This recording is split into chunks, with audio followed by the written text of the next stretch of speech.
Here is turning point number 1. In May 2026, Rickie Fowler walked onto the grounds of Quail Hollow for the truest championship already broken down. He was running a temperature of 102 to 103 degrees on back-to-back nights before the event even began. He later admitted he felt loopy. He said his head did not feel like it belonged on his body. Most players would withdraw. Fowler teed off anyway. Here is turning point number 2. He finished second. Not 8th, not 30th. Second place at one of the biggest signature events on the calendar while barely able to trust a 3-foot putt. That result alone should have raised alarms across the golf world. Instead, it got filed away as just another gutsy performance from a veteran grinder. Here is turning point number 3, and this is the one that breaks the whole story wide open. 3 months later, the world found out why. And Fowler himself never said a word about it publicly. Now let's slow down and walk through this properly, because the layers here are wild. Back at Muirfield Village in the weeks after Quail Hollow, fans and broadcasters started noticing something off. Fowler's voice sounded rough during interviews, more congested than usual. Nobody connected it to anything serious at the time. Then came a string of missed cuts. The Memorial Tournament, the Charles Schwab Challenge, the United States Open. 3 big swings and misses in a row for a player who had just contended at a signature event weeks earlier. Fans on social media started whispering that something was wrong with his health. Fowler said nothing. The silence only fed the speculation. Then on August 2, 2026, the real story finally surfaced. It did not come from Fowler's own mouth. It came from Doug Bell, the PGA Tour radio play-by-play voice speaking live from Detroit during Rocket Classic Week. Bell revealed on air that Fowler had been quietly battling a serious sinus infection for over 2 years. 2 years, not 2 months, not 2 weeks. Antibiotics failed. Every round of medicine failed. The only option left, according to Bell, was surgery once the season finally wrapped up. Bell added something even more striking. He said Fowler was not looking forward to the procedure at all and that the infection had genuinely held him back in ways nobody on tour realized until that moment. Think about the timeline for a second. Fowler was grinding through the most pressure-packed stretch of his entire season, the FedEx Cup playoffs, with a surgery already scheduled and waiting for him the second the year ended. Every shot he hit in August was being played by a man who already knew what was coming for him in the off-season. And this is not even the first time his body has betrayed him in recent memory. Rewind to 2025. Fowler spent most of that season fighting pain and inflammation in his left shoulder. Doctors diagnosed bursitis along with fluid buildup. He was on weekly medication just trying to manage it well enough to compete. Eventually, the shoulder needed surgery of its own. He came back from that operation and produced a strong showing at the Phoenix Open in early 2026, which felt like the start of a real comeback story. Nobody knew that comeback was happening while a second unrelated medical issue was quietly building in the background the entire time. So now picture the full picture: a shoulder surgery in one off-season, a sinus surgery scheduled for the next one, 2 operations back-to-back for a competitor who is already 37 years old and trying to hang on to his window as an elite player. And sitting right in the middle of all that, his last actual PGA Tour victory came all the way back at the 2023 Rocket Classic. 3 full years without a win while dealing with 2 separate physical breakdowns that the public barely knew about until a broadcaster said it out loud on live television. That brings us to Detroit and the final chapter of the Rocket Classic itself. The event carried extra weight this year because it was the last one ever held under that name. Title sponsor Rocket Companies has walked away from the tournament, and the PGA Tour has already replaced it with a brand new event out in Napa, California, backed by a Japanese sponsor. Fowler had built a real relationship with that Detroit event ever since his emotional playoff win there in 2023. He openly called it a bummer walking in knowing it was the last one. He talked about how much fans mean to him there, saying the moment people stop asking for photos is the moment he would actually have a problem. On the course, Fowler opened Detroit with a scorching 7 under 63 and grabbed the first round lead outright. He slipped in round 2, then clawed back with a 67 on Saturday to sit tied for third heading into the final round, just 3 shots off the leader, Davis Riley. When asked what needed fixing in his game, his answer was blunt. He said if something major needed fixing, he would not be sitting where he was on the leaderboard. He pointed to execution rather than mechanics.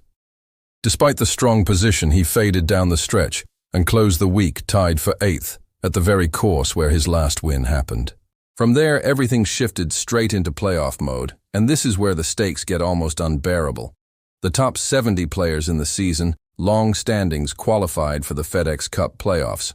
The first event, the FedEx St. Jude Championship in Memphis, trims the field down to the top 50, who advanced to the BMW Championship. From there, only the top 30 survived to reach the Tour Championship at East Lake for a shot at the season-ending title.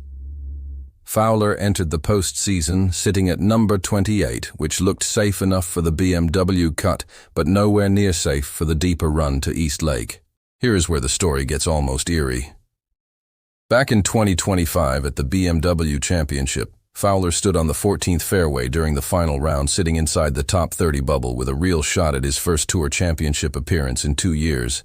Then it fell apart. 2 missed greens with short irons, a bogey, a double bogey after a flubbed chip. He suddenly dropped outside the cut line and finished the day at number 32, watching his playoff run end right there on the course. Fast forward to 2026, and heading into the final round in Memphis, the projections had Fowler sitting at number 32 again. The exact same number 1 year later, almost to the week. And this time, he is carrying a scheduled surgery on the calendar the moment the season finally ends. To add one more layer of drama, the final round pairing in Memphis put Fowler alongside Jordan Spieth. 2 former stars, each fighting their own separate battle inside the same group. Spieth opened the week with a bogey-free 65 and tied for the early lead, showing signs of the form that made him a superstar years earlier, before 4 winless seasons and a wrist surgery slowed him down. He talked openly about approaching the week with a different mindset, saying he was in a completely different place mentally than he had been in past seasons, and that taking pressure off himself was the whole point. Despite the strong start, Spieth slipped in the standings by the 3rd round and found himself fighting just to stay inside the top 50 line himself. So there they were. 2 players, 1 group, 2 completely different bubbles on the line at the exact same moment. Spieth fighting to keep his season alive at all. Fowler fighting to climb from 32 into the top 30 and finally reach East Lake for the first time in 3 years. And no matter what happens on that leaderboard, one outcome is already locked in. The moment the FedEx Cup playoffs are finished, the antibiotics stop, the medicine stops. And the surgery Rickie Fowler has quietly postponed for more than 2 years finally begins. Let's zoom out for a second, because the numbers around this playoff push matter just as much as the emotion. 20 golfers get eliminated between the St. Jude Championship and the BMW Championship every single year, and that bubble is brutal. Maverick McNeely, who sat right on that number 50 line himself, described it as close to the most important line on the entire tour. He said crossing it triples your earning potential heading into the next season. He said it locks you into 8 extra tournaments against the best players alive. He said it hands you a spot inside every signature event the following year, each one carrying a purse of $20 million. That is the world Fowler and Spieth were fighting inside during that Sunday pairing in Memphis. Not just pride, not just a trophy. Actual career-defining money and access on the line with every single swing. And remember the bigger names who never even got the chance to fight for that bubble at all. Brooks Koepka did not qualify. Keegan Bradley did not qualify. Jason Day did not qualify. Tony Finau did not qualify. Some of the most recognizable names in the sport were watching these playoffs from home, while Fowler kept grinding forward, carrying a hidden illness that most of the golf world still did not know about. Scottie Scheffler, meanwhile, reminded everyone why he sits alone at the top of the game, firing a course record 61 in Memphis to seize the lead by 3 full shots. Robert McIntyre opened with an 82 and withdrew before the second round even started. Rory McIlroy stumbled home with bogey and double bogey to close his first round. Every corner of that leaderboard told its own story, and somehow Fowler's storyline still managed to outshine almost everything happening around him once the sinus infection news broke. Zoom back in on Fowler himself for a moment because the pattern across these last 2 seasons is honestly staggering when you line it all up side by side. A shoulder injury that limited him through nearly all of 2025. A comeback run at Phoenix that felt like redemption. A fever spiking past 102 degrees at one of the biggest events of 2026. A voice that sounded rough and congested for weeks that nobody thought twice about. Missed cuts, stacking up at 3 major level events in a row. And now finally confirmation that all of it traces back to one single untreated infection that antibiotics simply could not fix. That is the story nobody was talking about until now. A player who fought through fevers, loopy episodes, and a body slowly breaking down, all while chasing one more shot at East Lake. If this story shocked you the way it shocked us, make sure you are subscribed to PGA Updates Hub, because we are going to be tracking exactly what happens next for Rickie Fowler through the rest of these playoffs and straight into that off-season surgery. Drop a comment below and tell us if you think he can still climb into the top 30. We will see you in the next one right here on PGA Updates Hub.